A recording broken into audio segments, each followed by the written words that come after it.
नमस्कार शुभ संध्या मुरपली आपण मानक स्वागत करुछि ओडिसा रे।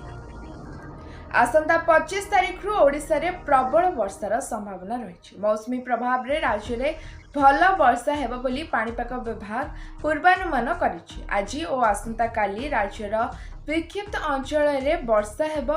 उपकूल और आभ्यंतरीण ओडिशार किछि स्थान रे स्वल्परु मध्यम धरणर वर्षा होई पारे। 25 रु वर्षा परिमाण वृद्धि पाइबो बोली पाणीपाग केन्द्र निर्देशिका डॉक्टर मनोरमा महांती सूचना दैछि।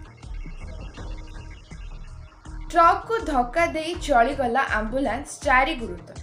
बालेश्वर जिला जातीय राजपथ 16 नंबर मेरिकी मुंडा छकरे ट्रक को धक्का दे चलीगला आंबुलांस। रास्ता रे छिड़ा होइतिबा ट्रक को पछपटु धक्का देथिला आंबुलांस टी जली जाइतिला। आंबुलांस ड्राइवर समेत आंबुलांस रे थिबा 4 जण गुरुतर आहत होइछंती।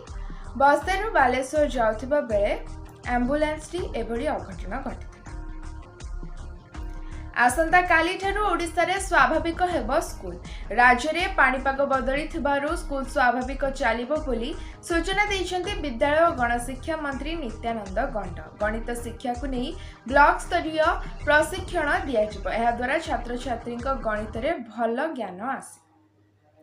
राज्यर सबु महिला को मिलिबो सुभद्रा योजनार टंका। एने सूचना दैछन्ती उपमुख्यमंत्री प्रभाती परिडा। कैबिनेट मोहर परे एबे ड्राफ्टिंग स्टेज रे रहिछि। 100 दिन भितरे सुभद्रा निश्चित भाव में लॉन्च हेबो।